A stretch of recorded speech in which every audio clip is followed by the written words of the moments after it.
हमारी संस्कृति, हमारे संस्कार सदा रहें हमारे साथ। सब्सक्राइब करें तिलक।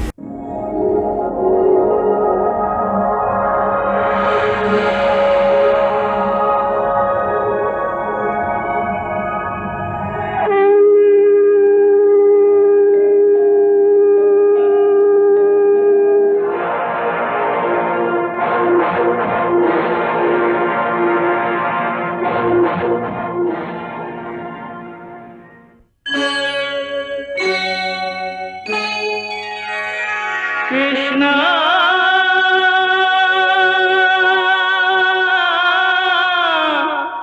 कृष्णा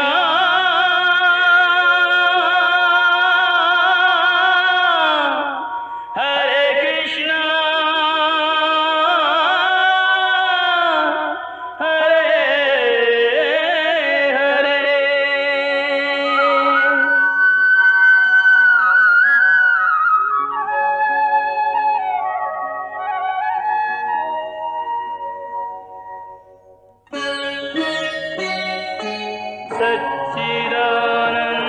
सच्चिदानन्दरूपाय विश्वोत्पत्त्यादिहेतवे तापत्रयविनाशाय श्रीकृष्णाय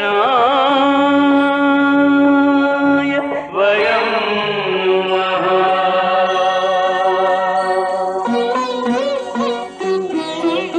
श्रीकृष्ण गोविंद हरे मुरारे, हे नाथ नारायण वासुदेव। हरे कृष्ण राधे राधे कृष्ण कृष्ण कृष्ण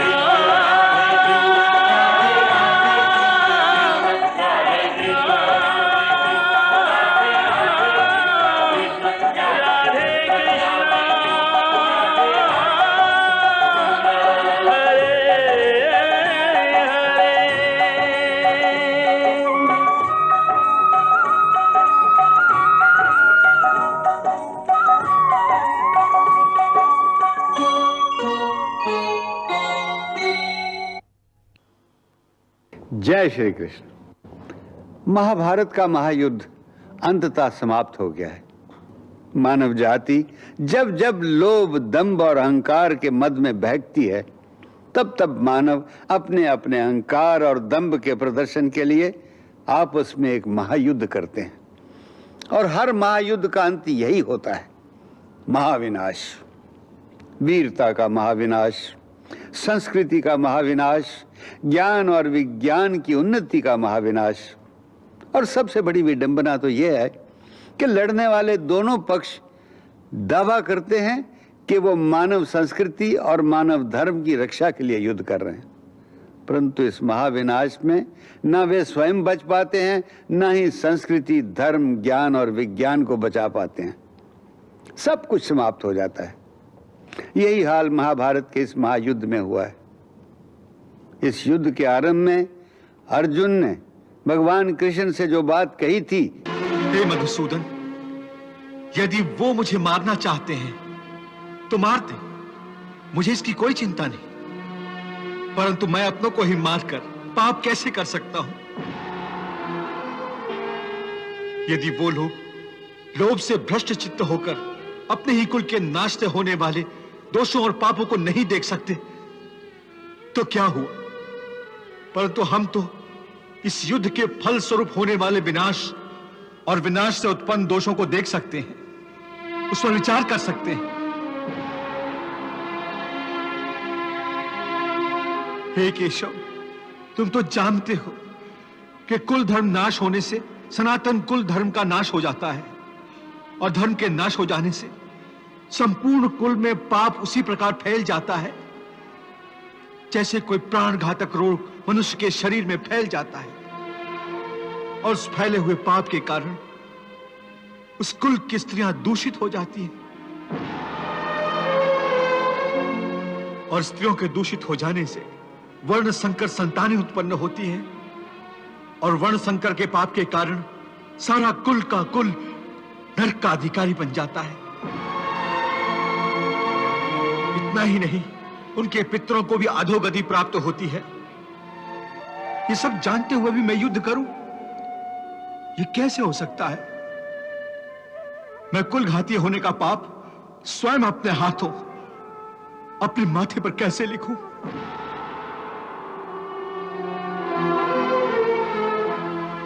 इसलिए मैं युद्ध नहीं करूंगा। मैं युद्ध नहीं करूंगा।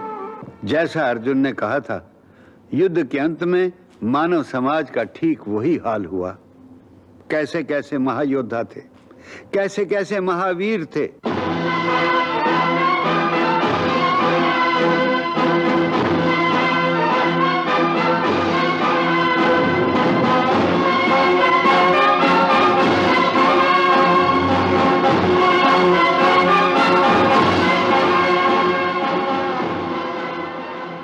अस्त्रों और शस्त्रों के विज्ञान के कैसे कैसे परम ज्ञाता थे, जो ब्रह्मास्त्र और बीजनाशक अस्त्र जैसे महाभयंकर अस्त्रों को लेकर युद्ध करने आए थे। सब के सब अंततः कुरुक्षेत्र की धरती पर मिट्टी में मिल गए।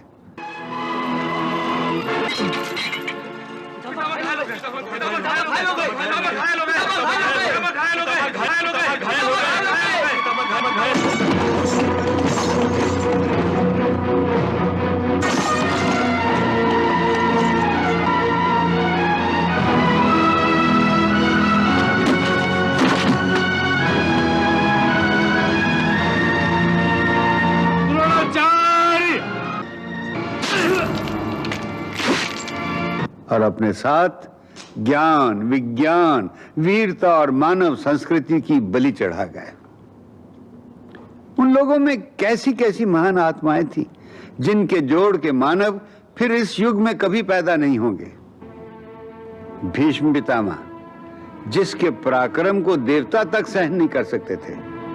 भीष्म कर्तव्य परायणता और त्याग का मूर्तिमान महापुरुष, जिसने अपने पिता की खुशी के लिए अपना सर्वस्व त्याग दिया, यहां तक के हस्तिनापुर के सिंहासन पर अपने अधिकार और अपनी संतान के अधिकारों को त्याग दिया। और इस विचार से कि कहीं उनकी संतान वचन भंग न करे, उन्होंने आजीवन ब्रह्मचर्य व्रत पालन करने की प्रतिज्ञा की। हे 10 दिशाओं, देवताओं, गंधर्वों, यक्षों, किन्नरों, मैं गंगापुत्र देवव्रत आप सबको साक्षी मानकर ये घोषणा करता हूं कि मैं हस्तिनापुर के सिंहासन पर से अपना पैतृक अधिकार छोड़ता हूं और साथ ही आजीवन विवाह न करने की प्रतिज्ञा करता हूं, ताकि न ही मेरी कोई संतान हो और न ही वो सिंहासन पर अपना अधिकार जता सके। और मैं ये घोषणा करता हूं कि मेरी छोटी माता सत्यवती और उनकी संतान का हस्तिनापुर के सिंहासन पर एक अधिकार रहेगा। मैं गंगापुत्र देवव्रत आजीवन ब्रह्मचर्य व्रत की प्रतिज्ञा करता हूं और साथ ही अपना सारा जीवन हस्तिनापुर की सुरक्षा में समर्पित करता हूं। इसी भीष्म प्रतिज्ञा के कारण उनका नाम देवव्रत से भीष्म हो गया।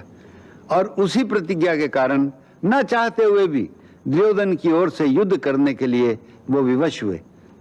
परंतु चूंकि धर्म का साथ देना भी आवश्यक था, इसलिए उन्होंने स्वयं पांडवों को वो तरीका बता दिया जिसके द्वारा उनका वध आसानी से किया जा सकता था।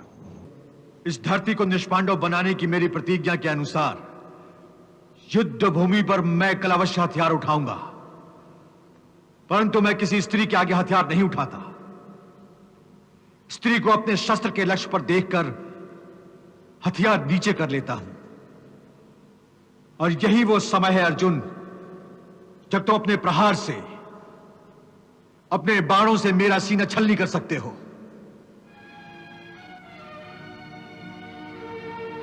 परंतु युद्ध भूमि पर कोई स्त्री आपके सामने क्यों आएगी पितामह?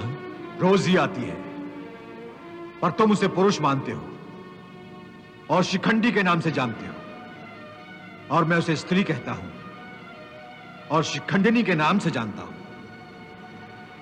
याद है ना, शिखंडिनी ने एक स्त्री के रूप में जन्म लिया था और बाद में एक यक्ष की सहायता से वो पुरुष बन गई थी।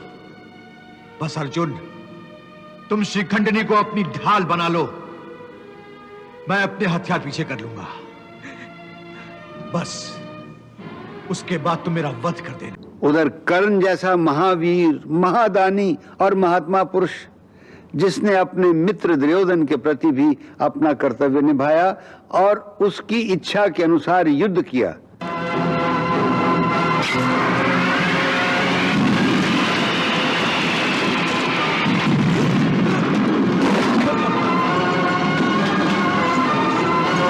साथ ही अपने छोटे भाइयों और माता कुंती के प्रति भी धर्म निभाने के लिए अपने प्राणों की आहुति दे दी। मैं आपकी झोली में आपके 4 पुत्रों का जीवन डालता हूं। मैं आपको वचन देता हूं कि अर्जुन को छोड़कर दूसरे किसी पांडव का मैं वध नहीं करूंगा। अर्जुन को छोड़कर, इसका क्या अर्थ है? इसका अर्थ यह है, दुर्योधन को विजयी बनाना मेरा धर्म है, मेरा कर्तव्य है। उसका ऋण चुकाने के लिए यह आवश्यक है। परंतु जब तक अर्जुन जीवित है, हम पांडवों को पराजित नहीं कर सकते और अर्जुन का वध किए बिना कौरव युद्ध कदापि नहीं जीत सकते। और कौरवों को विजय दिलाना ही मेरा धर्म है। परंतु आपने आज तक केवल अपने 5 पुत्र ही माने थे। मैं आपको वचन देता हूं कि आपके 5 ही पुत्र रहेंगे। युद्ध भूमि पर मैं मरूं या मेरे हाथों अर्जुन मारा जाए, फिर भी आपके 5 पुत्र जीवित रहेंगे।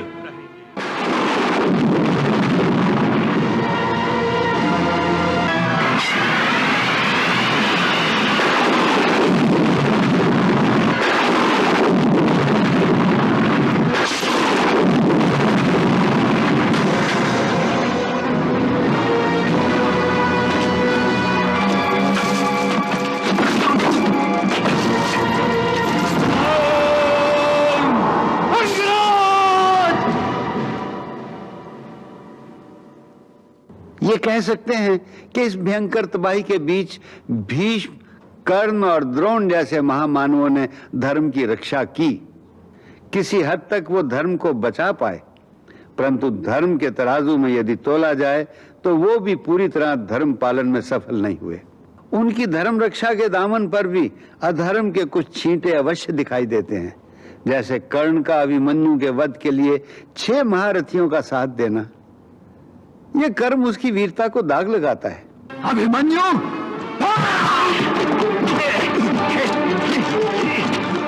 अभिमन्यु!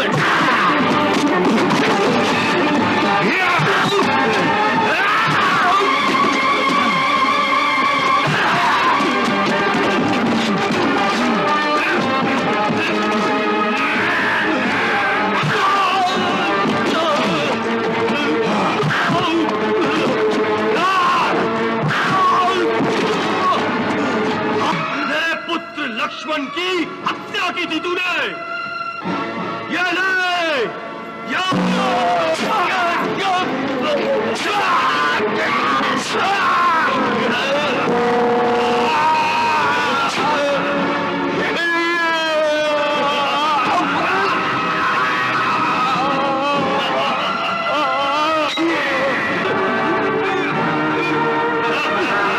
या द्रौपदी चीरहरण के समय भीष्म पितामह का चुप रहना उनकी महानता को क्षति पहुंचाता है।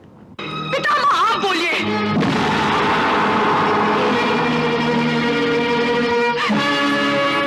गुरुदेव, आप बोलिए, बोलिए। आप सब जीवित लोग हैं या पाषाण की मूर्तियां? अरे, आप सबके दिल पत्थर के हो गए।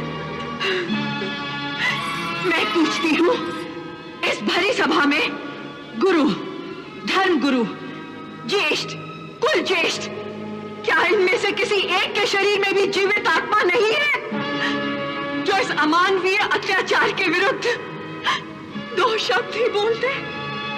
धिक्कार है सभा पर, धिक्कार है, धिक्कार है सभा पर, धिक्कार है, धिक्कार है।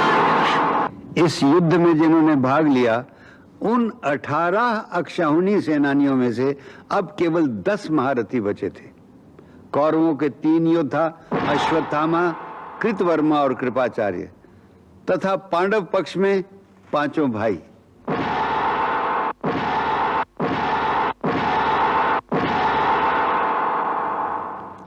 सात्यकी और भगवान श्री कृष्ण।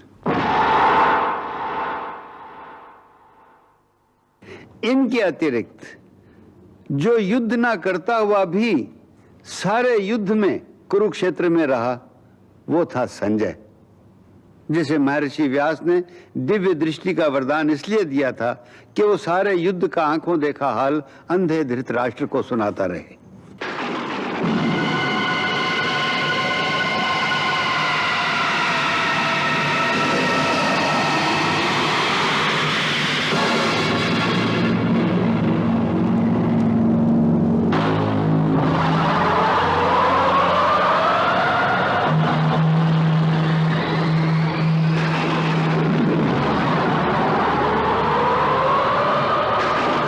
मैं सब कुछ देख सकता हूं भगवत, मैं सब कुछ देख सकता हूं। मुझे सारा कुरुक्षेत्र मेरे आंखों के सामने दिखाई दे रहा है। मुझे ऐसा लग रहा है जैसे मैं स्वयं कुरुक्षेत्र में खड़ा हूं। परंतु सारे युद्ध का ऐसा दृष्टा केवल संजय ही नहीं था, एक और व्यक्ति भी था जिसने सारे युद्ध को अपनी आंखों से देखा था। उसका नाम था बर्बरीक।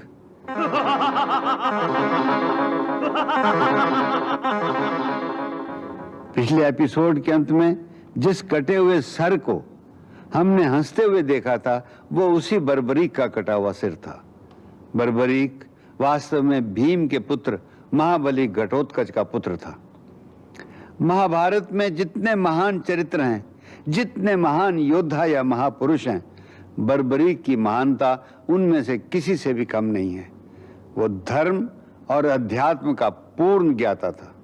उसके अस्त्र शस्त्र ज्ञान का तो ये आलम था कि उसके पास ऐसे ऐसे महाअस्त्र थे जो उस समय संसार में किसी और योद्धा के पास ना थे। न अर्जुन के, न कर्ण के और न ही भीष्म पितामह के पास उसके जैसे अस्त्रों का कोई जवाब था। वो श्री कृष्ण को पहचानता था कि कृष्ण त्रिलोकीनाथ भगवान हैं और उनके हाथों मरने पर उसे सीधे उनके चरणों में मुक्ति प्राप्त हो सकती है। इसीलिए उसने श्री कृष्ण को विवश कर दिया कि वो अपने सुदर्शन से उसका वध कर दें।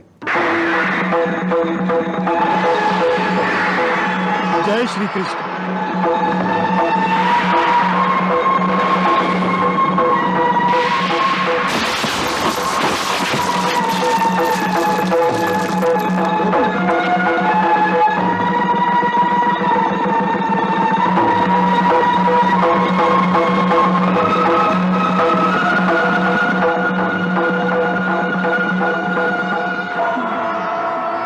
जैसे बर्बरीक का अंत करने में श्री कृष्ण का हाथ था, उसी प्रकार उसके जन्म का कारण भी भगवान श्री कृष्ण ही थे। बर्बरीक का नाना मुरा नाम का एक महापराक्रमी राक्षस था जो प्राग ज्योतिषपुर में राज्य करता था। भगवान श्री कृष्ण का जो मुरारी नाम है, वो इसी कारण है कि भगवान कृष्ण ने ही अपने भक्तों की रक्षा के लिए प्राग ज्योतिषपुर में जाकर महाबली मुरा का वध किया था। तभी से कृष्ण मुरारी के नाम से भी प्रसिद्ध हो गए।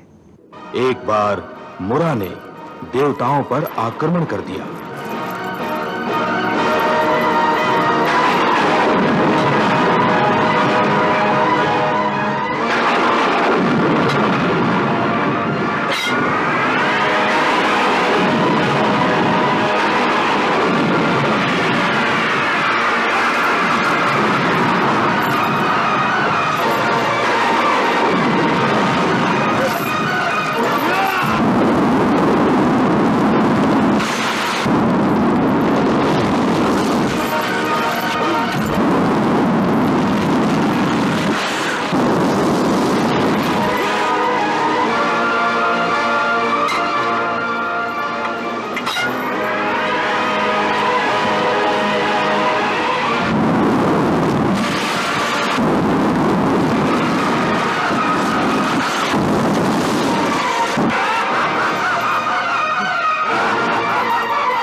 निर्बल इंद्र, मैं तो पहले से ही महाबलवान था, अजय था, परंतु मेरी पुत्री कामकंटका ने कामाख्या देवी की घोर तपस्या करके मेरी सुरक्षा का अनोखा वरदान प्राप्त किया, जिसके कारण कोई भी देवता मेरा वध नहीं कर सकता।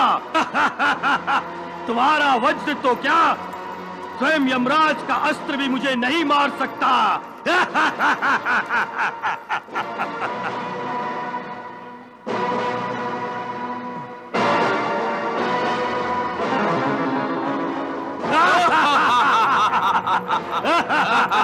भाग गया, देवताओं का राजा मुझसे डरकर भाग गया। स्वर्गलोक का सिंहासन अब मेरा है, मैंने स्वर्गलोक जीत लिया है। दैत्यराज मूरा की जय, दैत्यराज मूरा की जय, दैत्यराज मूरा की जय, दैत्यराज मूरा की जय। माताश्री, पिताश्री आ रहे हैं। हाँ, पिताश्री आ रहे हैं। दैत्यराज मूरा की जय, दैत्यराज मूरा की जय, दैत्यराज मूरा की। महारानी पुत्री कामकंटका, मैं स्वर्गलोक का राजा बन गया हूं। और मैंने अपनी सेना को आदेश दे दिया है कि वो समस्त लोगों से देवताओं का अस्तित्व मिटा दे।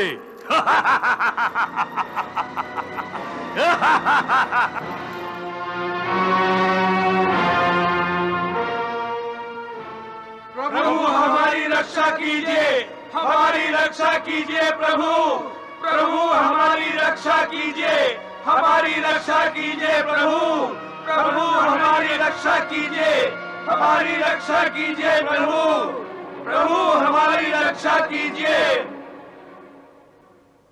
प्रभु, धर्म पर विकट संकट आन पड़ा है, धर्म को बचाइए प्रभु, धर्म की रक्षा कीजिए प्रभु, धर्म की रक्षा कीजिए। क्या बात है कन्हैया, ये सारे देवगण और ऋषि मुनि इतने व्याकुल और चिंतित क्यों दिखाई दे रहे हैं?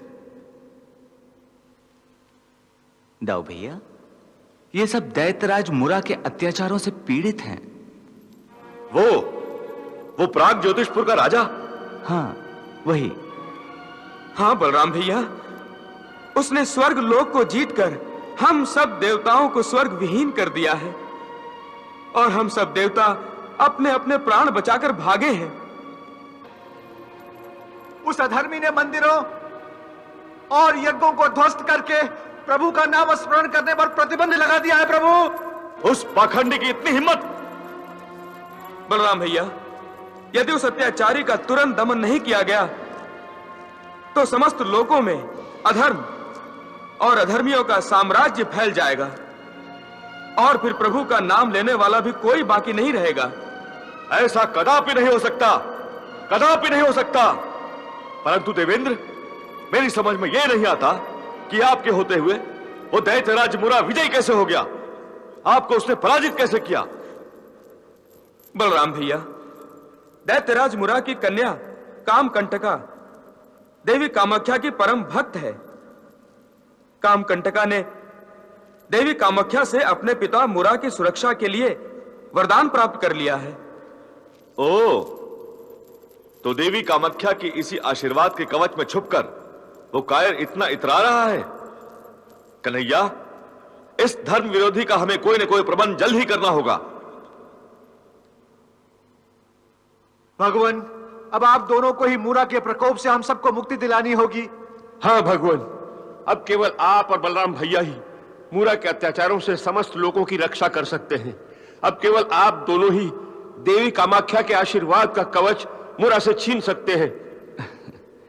अवश्य मुनिवर, अवश्य। अधर्म और अधर्मियों का विनाश करना ही विधि का विधान है, और इसी विधान के अनुसार हम मुरा का अंत करेंगे। तो फिर हमें तत्काल ही प्राग ज्योतिषपुर पर आक्रमण करना होगा कन्हैया। नहीं दाऊ भैया, आक्रमण करने से पहले हमें धर्म के अनुसार दैत्यराज मुरा को अपनी भूल सुधार करने का एक अवसर देना चाहिए। हो सकता है वो बदल जाए।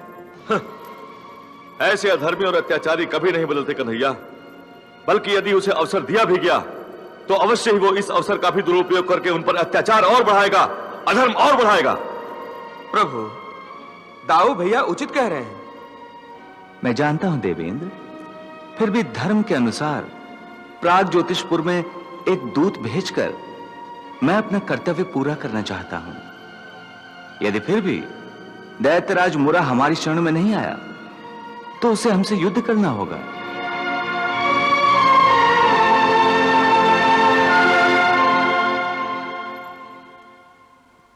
अब युद्ध ही होगा पुत्री कामकंटका।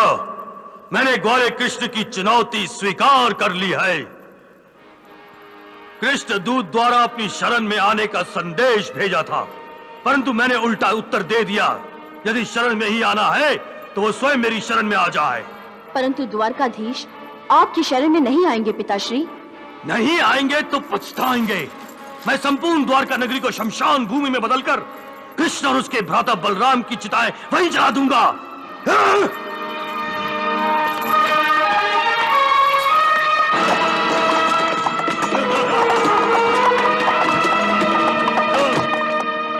आक्रमण! आक्रमण!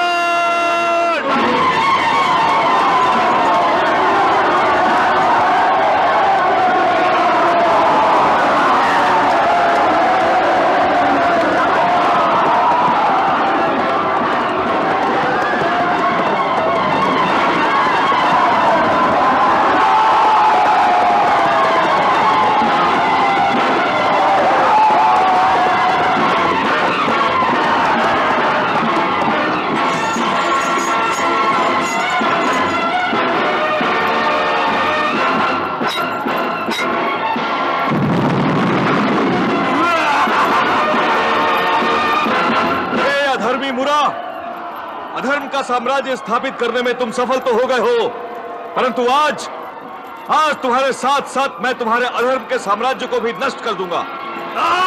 सावधान!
भैया, मुरा महामायावी है, वो अवश्य कोई मायाजाल फैलाएगा।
वाह कन्हैया वाह।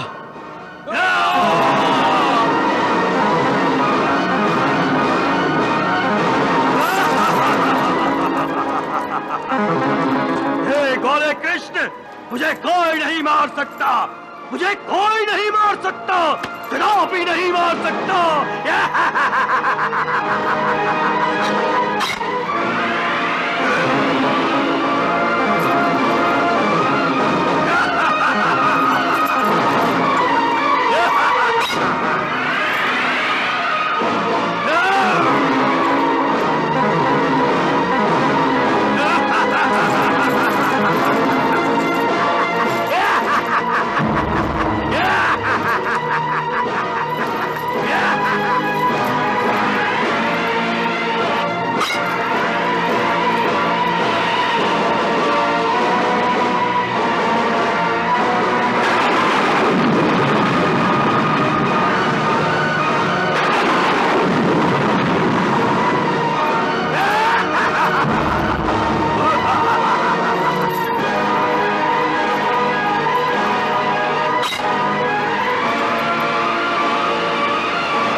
अब मैं ऐसा अस्त्र प्रकट करने जा रहा हूं जिसके प्रहार से तुम्हारे साथ संपूर्ण पृथ्वी का विनाश होगा।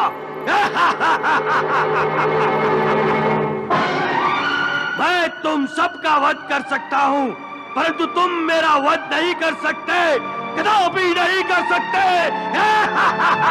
हे मूर्ख, ये तुम केवल इसलिए कह रहे हो क्योंकि कामाख्या देवी के आशीर्वाद का कवच तुम्हारी सुरक्षा कर रहा है, परंतु देवी देवताओं के आशीर्वाद के दुरुपयोग से जब पाप और अधर्म पनपने लगते हैं तो ये आशीर्वाद क्षीण होने लगते हैं।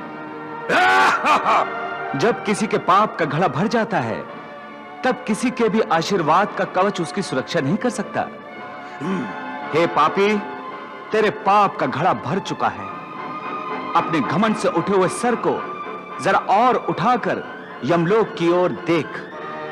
यमलोक के सारे द्वार तेरे लिए खुले हुए हैं। नहीं, मृत्यु से मुझे डरा रहे हो ग्वाले। हे मूर्ख, तेरी मृत्यु मेरे हाथों होने वाली है। हाँ। अरे स्वयं यमराज भी मुझे नहीं मार सके तो फिर तुम तो एक साधारण मनुष्य हो, तुम मुझे क्या मारोगे?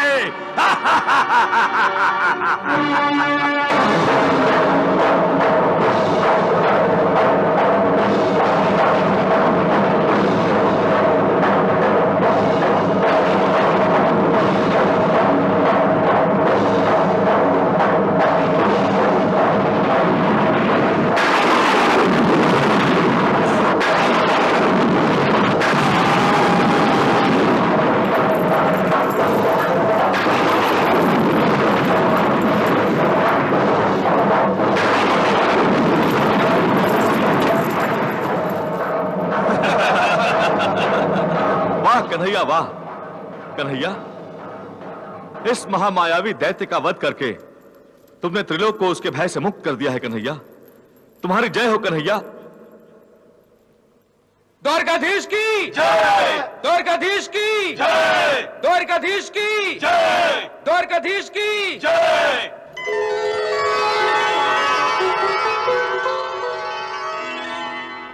प्रणाम वासुदेव। हे प्रभु, आज आपने एक दिव्य अलौकिक कार्य संपन्न किया है। आपने दैत्यराज मूरा का वध किया है। आप मुरा के अरी हैं, शत्रु हैं, इसलिए आज से आपको समस्त लोग मुरारे के नाम से संबोधित करेंगे।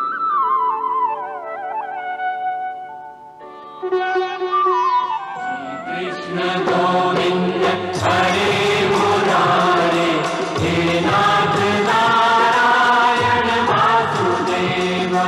पितुमातु स्वामी सखा हमारे, पितुमातु स्वामी सखा हमारे। हे नाथ नारायण वासुदेव, श्री कृष्ण गोविंद हरे मुरारे, हे नाथ नारायण वासुदेव। हरे कृष्ण कृष्ण कृष्ण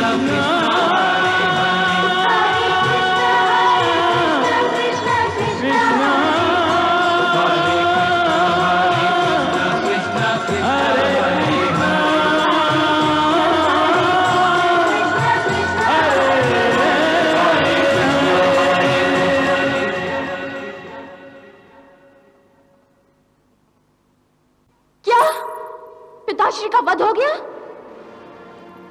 असंभव, असंभव। परंतु यही सत्य है युवराजी। द्वारकाधीश श्री कृष्ण ने दैत्यराज मुरा का वध कर दिया है।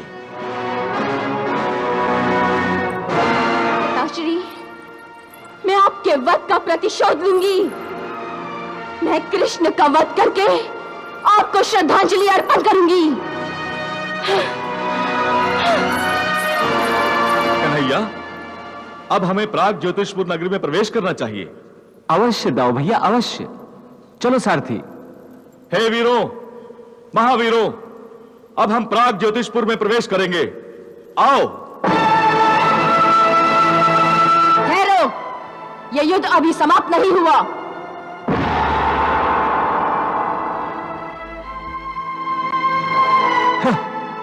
युद्ध अभी समाप्त नहीं हुआ? दैत्यराज मुरा का तो वध भी हो चुका है। जब राजा ही नहीं रहा तो हमसे युद्ध कौन करेगा? प्राग ज्योतिषपुर की युवरागी युद्ध करेगी। मैं कामकंटका अपने पिताश्री राजा मुरा की ओर से तुम सबसे युद्ध करूंगी।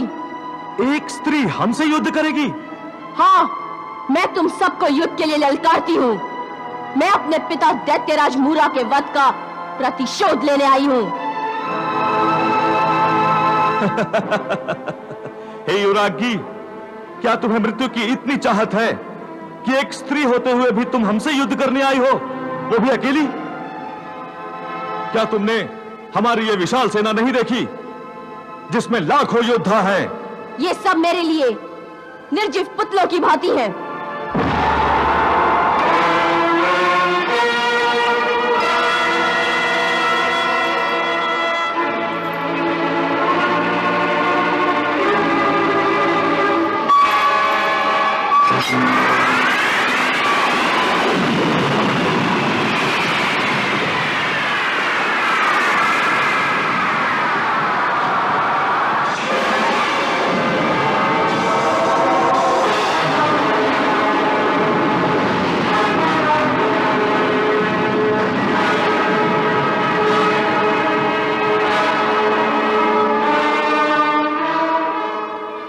दाऊ भैया, ये तो अपने पिता से भी अधिक मायावी है।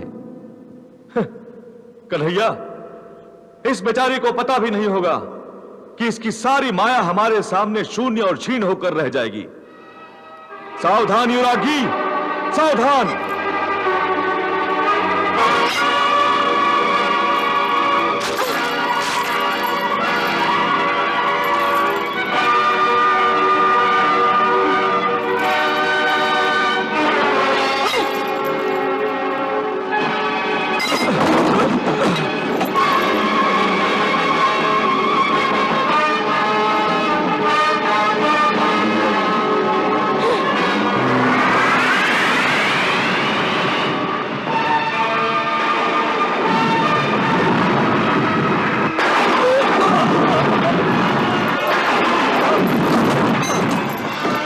दाऊ भैया, दाऊ भैया,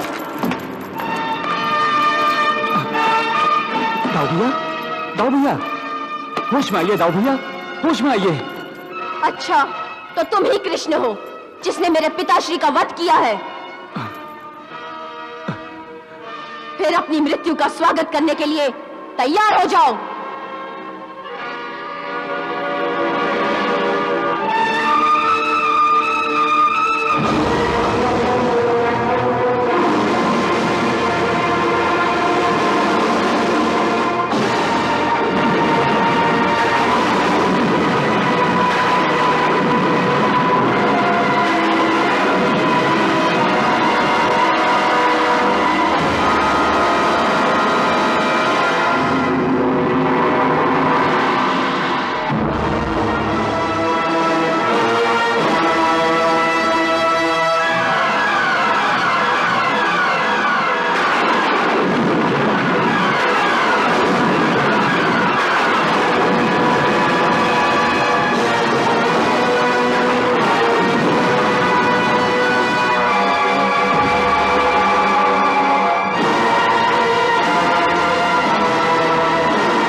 चाहिए प्रभु।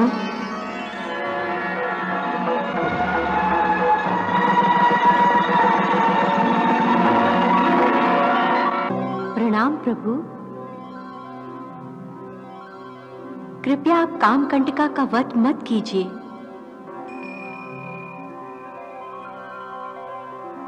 कामकंटका मेरी परम भक्त है। मेरे ही आशीर्वाद के कारण वो अजेय हो गई है। मेरे आशीर्वाद की लाज अब आप ही के हाथों में है प्रभु।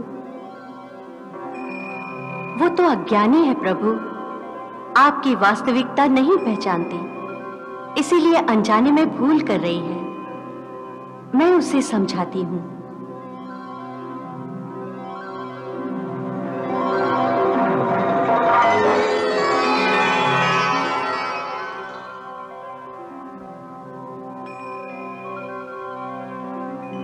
पुत्री कामकंटका। आज्ञा मातेश्वरी। तुम प्रतिशोध और क्रोध के आवेश में सत्य को देख नहीं पा रही हो। कैसा सत्य मातेश्वरी? वासुदेव श्री कृष्ण कोई और नहीं, साक्षात परब्रह्म हैं, परमेश्वर हैं।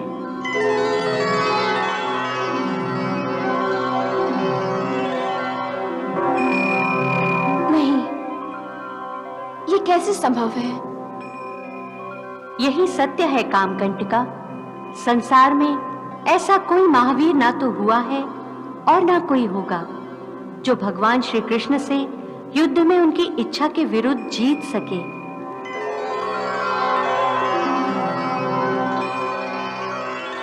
अपने पिता की मृत्यु का शोक त्याग तो पुत्री। प्रभु के हाथों हुई मृत्यु के कारण दैत्यराज मुरा को दिव्य लोक प्राप्त हुआ है। सब पापों से मुक्त होकर तुम्हारे पिता लक्ष्मीपति विष्णु के परम धाम में चले गए हैं।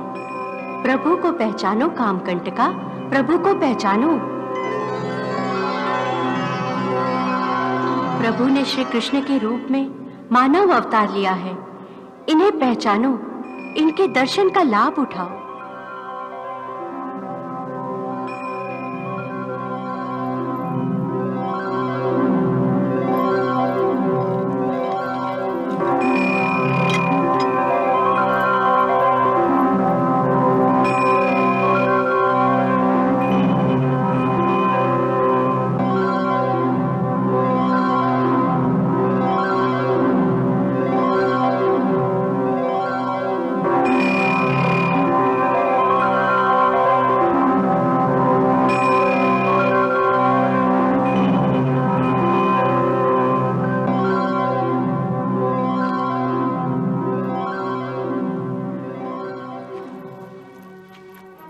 मुझे क्षमा कर दीजिए प्रभु, मुझसे बहुत बड़ी भूल हो गई, बहुत बड़ी भूल।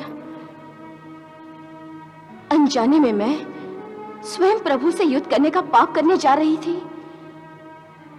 हे प्रभु, अज्ञान के कारण मुझसे जो पाप हुआ है, मैंने जो आपका घोर अपमान किया है, उसके लिए यदि आप मुझे मृत्यु दंड भी देंगे तो वो भी मुझे स्वीकार है।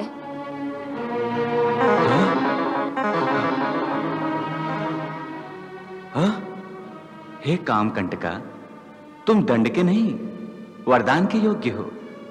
तुम्हारी आसुरी प्रवृत्तियां नष्ट हो रही हैं और दैवी प्रवृत्तियों का उदय हो रहा है। मैं तुम्हारे पराक्रम से अति प्रसन्न हूं, इसलिए मैं तुम्हें वरदान देता हूं। हे कामकंटका, तुम एक ऐसे अद्भुत बालक को जन्म दोगी जो तुम्हारे जैसा अजेय होगा। तुम्हारा बालक एक महान तपस्वी भी होगा और महान योद्धा भी। तुम्हारा पुत्र धर्म और शक्ति का महान संगम होगा। कृष्णा